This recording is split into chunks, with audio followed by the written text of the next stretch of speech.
대표적인 성장주인 제약바이오가 잘 되려면 금리 인하기 도입하는 신용이라도 해야 된다라고 저는 생각을 했었어요.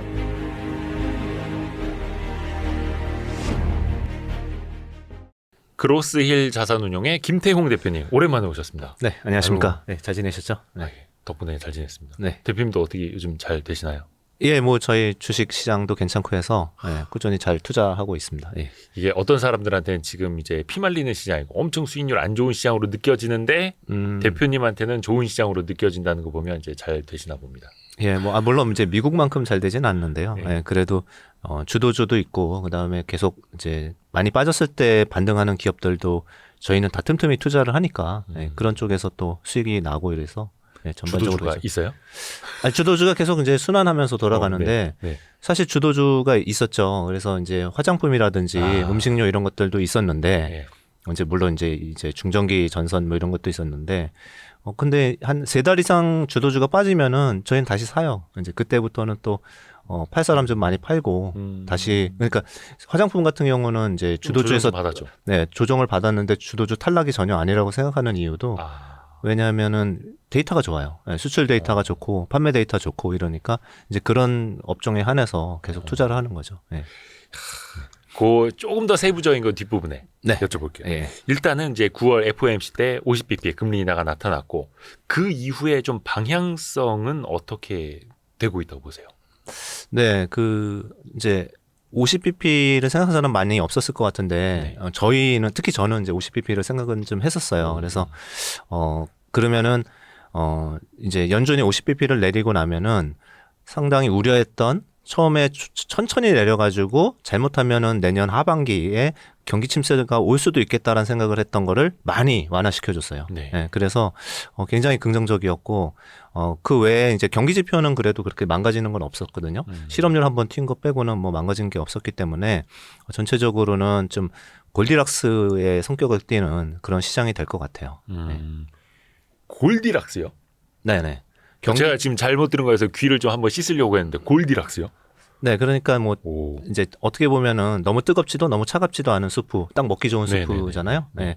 그래서 그 이유는 뭐냐면은 경기는 둔화되는 건 맞잖아요. 네. 경기를 둔화되라고 지금 금리를 그렇게 제약적으로 이렇게 해놓은 거니까 경기는 계속 둔화가 될 거예요. 근데 둔화가 되는데 확 둔화되는 건 아니고 이런 상황에서 다시 유동성은 풀리고 이러니까 이제 환경이 괜찮은 거죠. 그리고 이제 대선 이후에 새로운 정책들이 또 많이 나올 거고 이런 부분 여러 가지 정책으로 보나 유동성으로 보나 또는 경기로 봤을 때 그렇게 나쁘진 않아요. 네.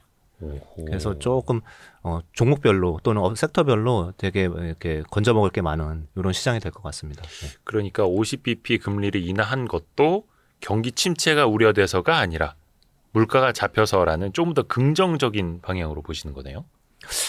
네, 이게 선제적인 거죠. 왜냐하면은 괴리가 많았죠. 그래서 이제 국채 10년물이나 2년물 같은 경우 100bp 이상 이미 떨어져 있는 상황인데 기준금리만 5.25 이러고 있으니까 이 괴리가 굉장히 1% 이상 벌어져 있던 상황이고요. 네. 그 연준 위원들이 본 거에 이제 고용이 둔화되니까 내려야겠다는 생각을 했었는데 고용이 이제 8월 달도 내려왔는데 7월 달도 다 하향 조정됐잖아요. 네. 그런 것 때문에 저번 달에 내렸어야 됐구나라고 생각한 거를 한꺼번에 내린 거로 보여요. 네. 사실 파월도 그런 얘기를 살짝 했죠. 네. 뭐 7월 그 고용 데이터를 좀 미리 볼 수 있었다면 그때 25p를 내렸을 것이다 이런 식으로도 이야기를 했고. 그렇죠. 네. 오호.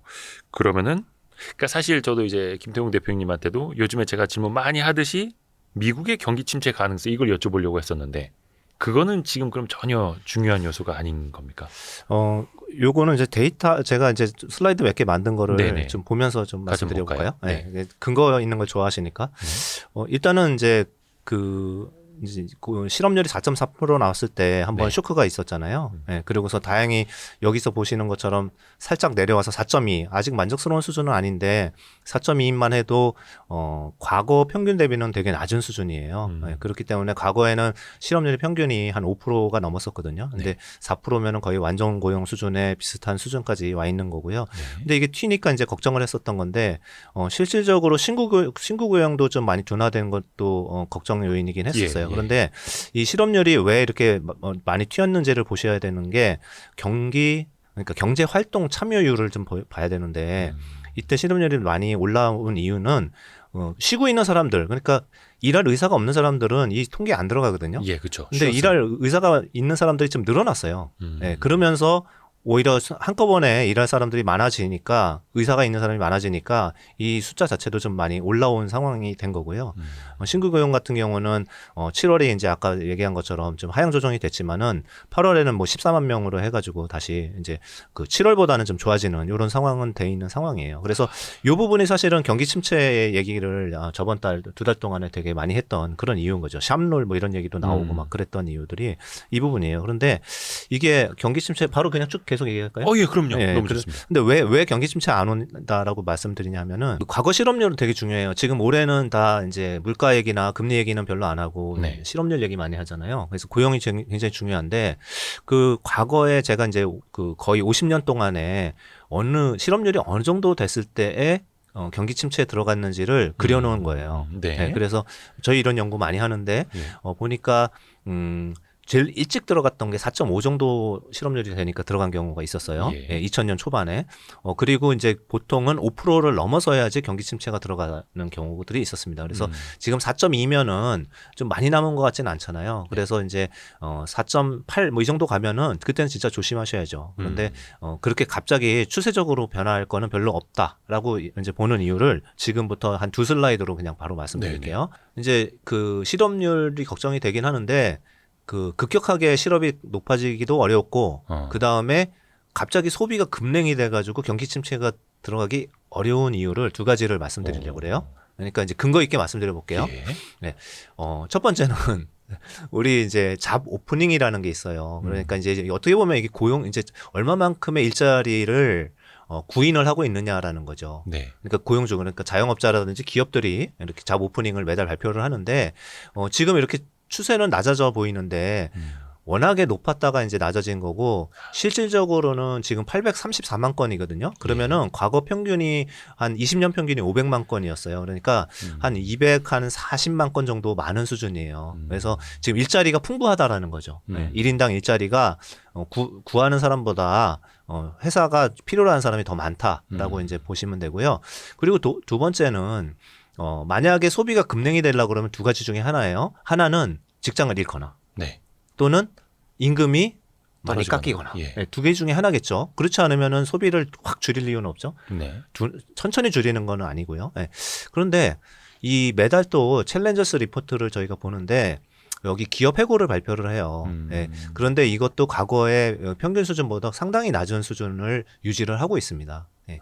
그러니까 갑자기 뭐 네. 해고 회사에서 잘린 사람이 급증한 것도 아니다. 네, 이거는 예고예요, 예고. 그래서 해고를 이제 기업에서 조사를 하게 되면은 우리가 얼만큼 인원을 줄일 겁니다라는 거를 얘기를 하는 서베이 지표인데 서베이상으로도 갑자기 그렇게 줄이는 게 없어요. 과거 평균보다는 훨씬 낮은 수준이에요. 한 7만 건 정도 지금은. 네. 그러니까 우리가 주간 데이터만 보면은 좀 헷갈릴 수도 있는데 이렇게 시계열을 열어놓고 보니까 좀 클리어해지네요. 네.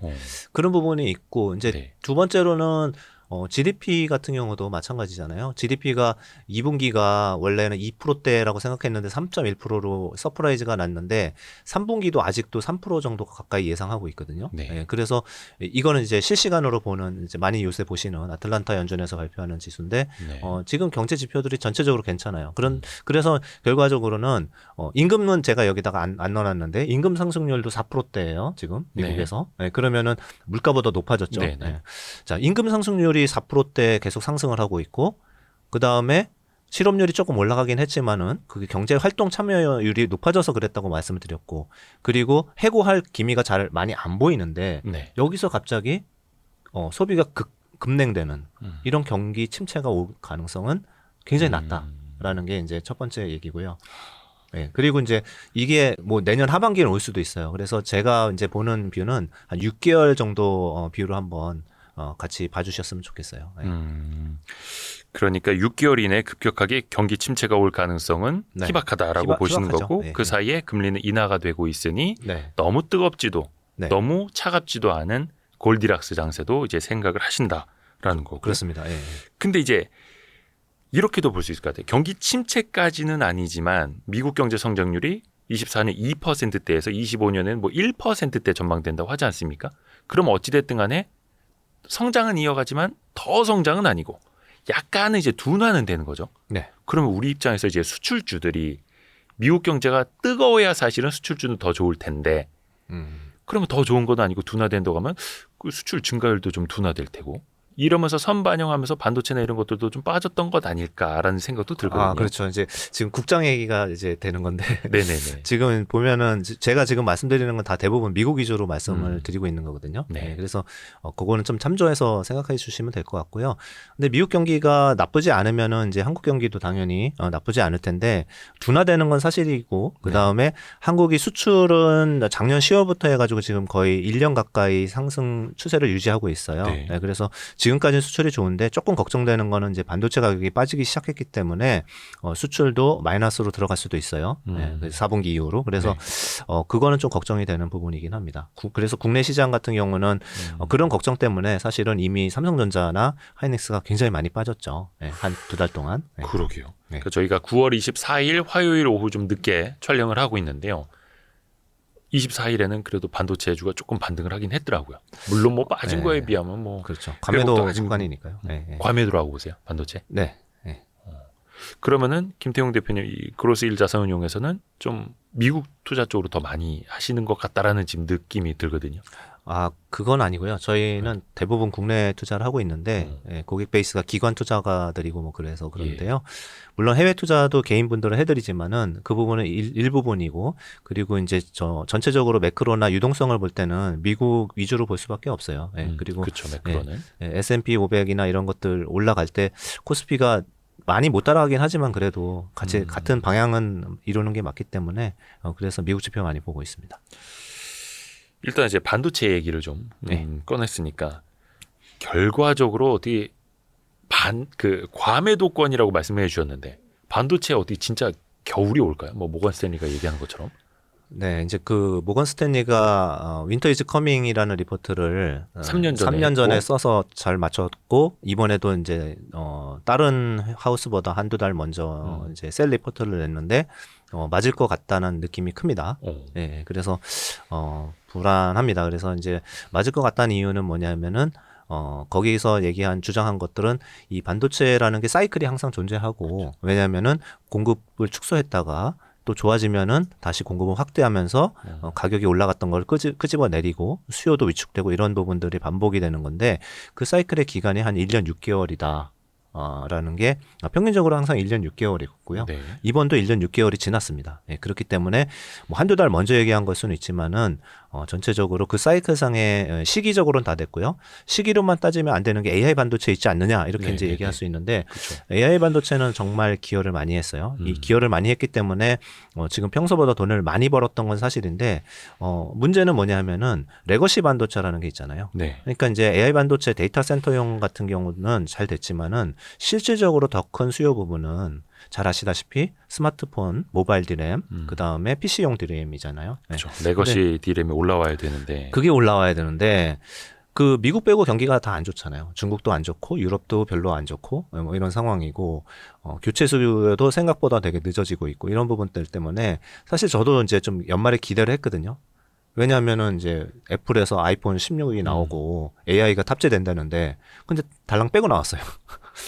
그리고 이제 AI용 PC도 많이 이제 프로모션이 있을 줄 알았는데 그 좋은데 문제는 뭐냐면은 기존에 그게 새롭게 나오면은 기존의 프로그램 중에서 몇 개가 충돌이 나서 바로 안 바꾸는 그런 경향은 있어요. PC는 특히. 네, 이런 부분들 때문에 아직 그 수요가 이제 크게 증가하는 게 전혀 안 보이고 있고 그러다 보니까 레거시 반도체 가격이 한 달 전부터 떨어지기 시작했어요. 제대로 올라오지도 못했는데. 네, 올라오긴 올라왔죠. 많이 올라왔는데 네. 그런데 한 1년 가까이 올랐는데 스팟 가격이 한 달 기준으로 한 4% 가까이 빠졌습니다. 그리고 고정거래 가격도 한 2% 정도 빠졌어요. 네. 이게 뭐냐면은 이런 수요를 기대하고서 많이 이제 재고를 확보했던 기업들이 너무 많이 확보했나 이런 생각을 하고 있는 것 같아요. 네.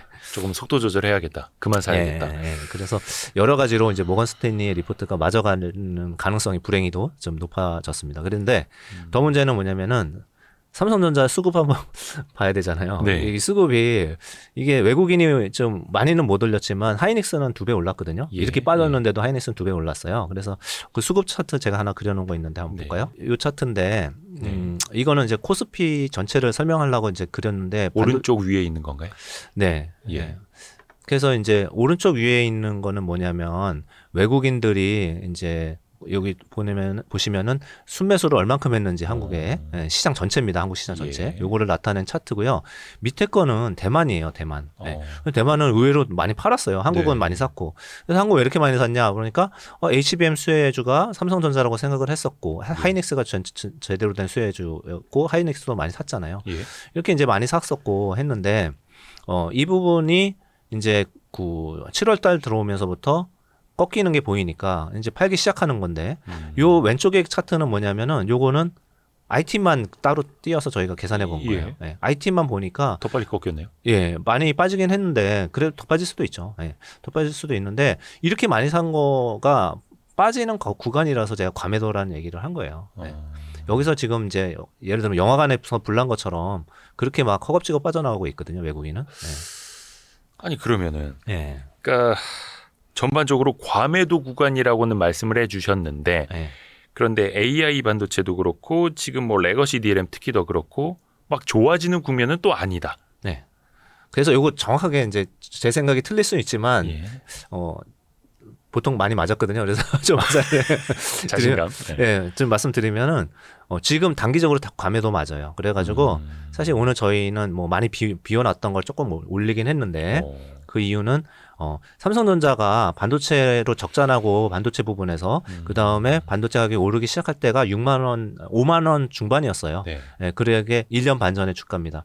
그런데 그게 이제 거의 9만 원 가까이 갔다가 지금 6만 원 초반까지 떨어졌잖아요. 예, 그러면은 거의 5만 5천 원까지면은 거의 적자날 때까지 거의 근처까지 간 건데 이거는 아까처럼 이제 천천히 나가면 되는데 그 급한 외국인들이 너무 많이 샀으니까 너무 많이 사고 이제 너무 많이 팔고 나가는 중인 거죠. 그렇기 때문에 결과적으로는 여기서 이제 반등할 가능성이 있어요. 조그만 좋은 뉴스는 또 어떻게 나올지 모르겠지만 나올 수 있고 그러면 한 7만 원대에 갈 수 있죠. 그런데 중요한 거는 7만 원 가면 그때 파셔야 된다 이거죠. 네. 그러니까 대세 상승이고 막 이제 대세 진짜 하락으로 엄청난 들어갔어요. 네. 그 상승 사이클의 시작이 아니라 네. 너무 많이 빠졌기 때문에 네. 과매도권에서 한 반등하는 정도를 기대하는. 맞습니다. 정리하면 제한적인. 거예요. 예, 반도체를 좋게 얘기하는 게 아니고요. 사이클의 끝 무렵은 맞는 것 같기 때문에 실질적으로 마지막 기대했던 레거시 PC나 스마트폰조차도 역할을 못했기 때문에 지금 여기서는 특별히 더 좋게 보기에는 좀 어려운 측면이 있고 이거는 뭐 모건 스탠리는 굉장히 분석을 잘했어요. 리포트나 이런 것들은 과거 사례나 여러 가지로 분석을 잘해놓은 상황이고 그거를 굳이 이제 부인할 수가 없을 것 같아서 그렇고요. 그게 이제 스팟의 가격으로도 보여지고 있고 이런 부분이 있고요. 그런데 이제 과매도라는 건 뭐냐면 그럼에도 불구하고 주가에 빠지는 속도가 삼성전자 기준으로는 너무 빠르다라는 거고요. 예. 이미 내년 기준으로 PBR 1배까지 왔거든요. 네네. 네, 삼성전자 PBR 1배면은 사실은 단기적으로는 좀 싸 보입니다. 그렇지만은 이거를 뭐 다음 사이클까지 계속 가져가실 거 아니라면은 지금 단기 플레이밖에 안 된다. 그러니까 이게 이제 반도체 물린 분들이 다음 상승 사이클까지 이제 버텨야 되나요? 물어보는데 그거는 아니고 그러실 필요는 없죠. 단기적으로 왜 대응을 그렇게? 해야 하는. 네, 그런데 지금 팔기 전에는 마시라는 얘기죠. 너무 싸게 팔지는 말고 지금 팔면 안 된다는 거죠. 오히려 지금은 네. 과매도권이어서 싸게 사려는 사람들이 줍줍 파는 시기이고요. 예. 아까 이제 시장 얘기를 중간에 하다 말았는데 저희는 이제 11월 달부터 또는 뭐 빠르면은 10월 달부터 다시 상승세, 한국도 상승세에 다시 접어들 것 같거든요. 예, 그렇게 해서 대선 끝나면 올라가요. 많이 올라갈 건데, 그럴 때 삼성전자 쏙 빼놓고 올라가기는 힘들거든요. 예, 전체적으로 지수들이 올라가는 시장, 그러니까 예를 들면은 뭐 글로벌 펀드라든지 뭐 모든 펀드들이 주식 비중을 약간 올리는, 이머징 마켓 비중을 약간 올리는 이런 모습들이 기대가 되기 때문에 삼성전자 쏙 빼놓고 갈 필요는 없으니까 그때 가면은 7만 원 충분히 달성할 수 있다. 그럼 그때는 좀 줄이시라. 그때 줄이고 뭐 다시 그때 판단을 하시자는 거죠. 네. 그러니까 지금은 역설적으로 너무 싸게 내던질 필요는 없다. 맞습니다. 라는 게 되겠네요. 그러니까 이 반도체도 이제 많은 분들이 이제 걱정을 하시는데 그 요즘에 광고 많이 나오죠. AI 폰, 또 AI 노트북, 또 뭐 이렇게 뭐 코파일럿 버튼 달려 있다고 하고. 근데 그걸로 정말로 교체 수요가 많이 일어나고 있느냐는 여러분들도 주변에서 보시면 아마 느끼실 수 있을 테고요. 근데 그것도 약간 좀 제약적이라고 보시는 것 같네요. 네. 뭐 지금 일단 애플 새로 나온 신폰도 수요가 네. 과거보다 사이클보다 낮고요. 예. 그리고 이제 2달 있다가 이제 하나 마지막 기대라고 할 수 있는데 어떻게 보면은 애플이 AI 기능을 탑재를 한 2-3달 뒤로 미뤘거든요. 예. 그래서 이제 그 기능이 이제 어떻게 됐든 뭐 다운로드가 되건 그러니까 어떻게 되든 업데이트를 통해서 제공하겠다. 그렇게 할 수는 네. 있는데 그거는 너무 기대인 것 같고요. 내년에 신폰이 나올 때나 제대로 탑재해서 뭐 이제 진짜 제대로 된 기능은 그때 보여주지 않을까 이제 이런 생각을 하고 있습니다. 뭐 예를 들어서 아이폰 네. 16 같은 걸 이제 음성으로 이렇게 갖고 뭐 내 캘린더 이렇게 정리해줘, 뭐 이메일 이런 내용을 뽑아갖고 정리해줘, 뭐 이런 거 된다고는 하는데 그렇죠. 그것 때문에 네. 폰을 바꿀 거냐는 네. 아직까지는 모르겠고.